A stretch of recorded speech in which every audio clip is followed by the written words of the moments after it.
Yes, we have to dwell on our last two games. If you notice, our last two games during the first half, so we're leading and we have a good game defensively and offensively.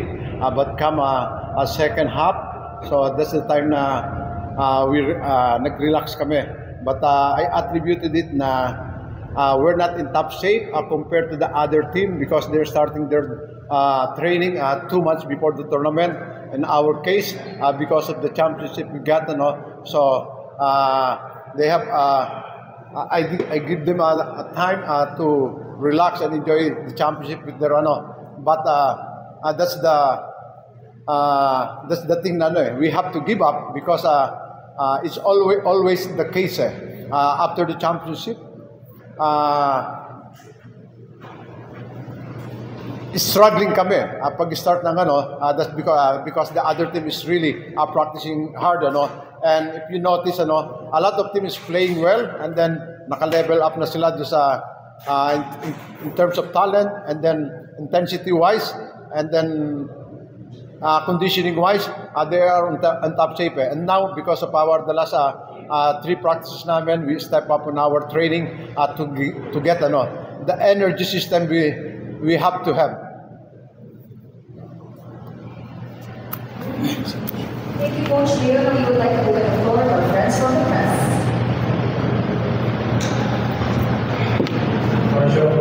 Let's talk about what happened in the second quarter and were you to lost off for that?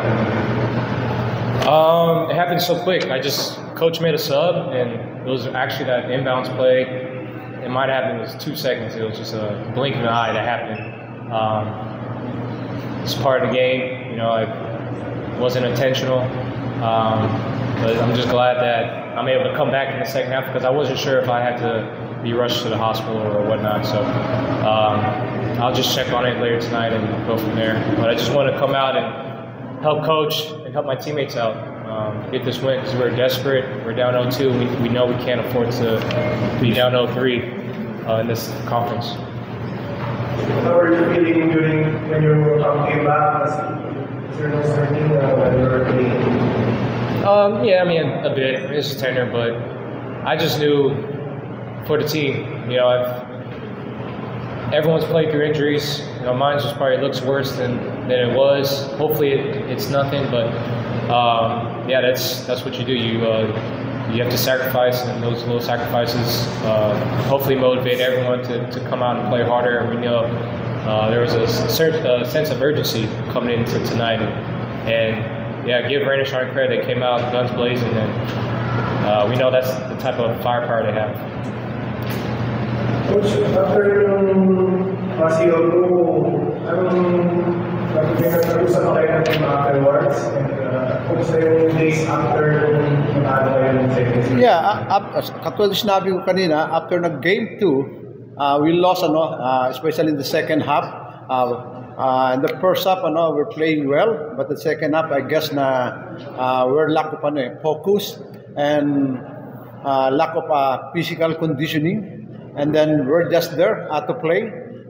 It's a different you're out there to win games. And now we have the sense of urgency, and you can see it naman from the player. Now they are all out and that's the game we want to project before the start of this tournament.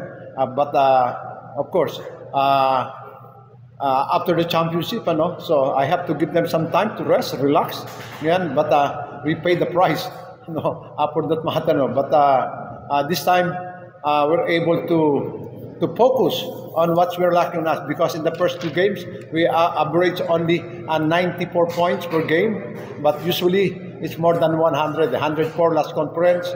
And defensively, we're not okay because we're giving up more than our output. But this time, so we're able to limit our opponent to.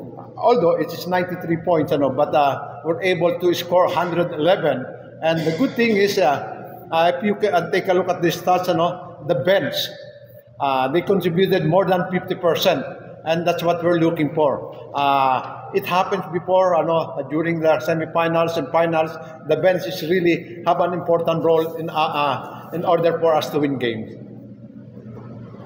Coach, Dubai na yung next game ninyo, so paano nyo, anong kailangan nyo ma-emphasize sa game na yun, lalo ng national pa, Yeah, I think with this win, it should be a moral booster for us because at 0-2, we cannot afford to lose again at 0-3.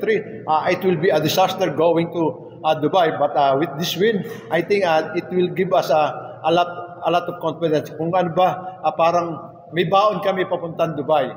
And I think the practice will be different. But if you lose, it's hard to motivate the players. But the pride of the player, the champion team, is still there. Nakita natin. Kaya this win is very important for us. But we have to prepare hard because although Ginebra lost in their last game, but they played really well against Tokentex, and that's the kind of game they want to have.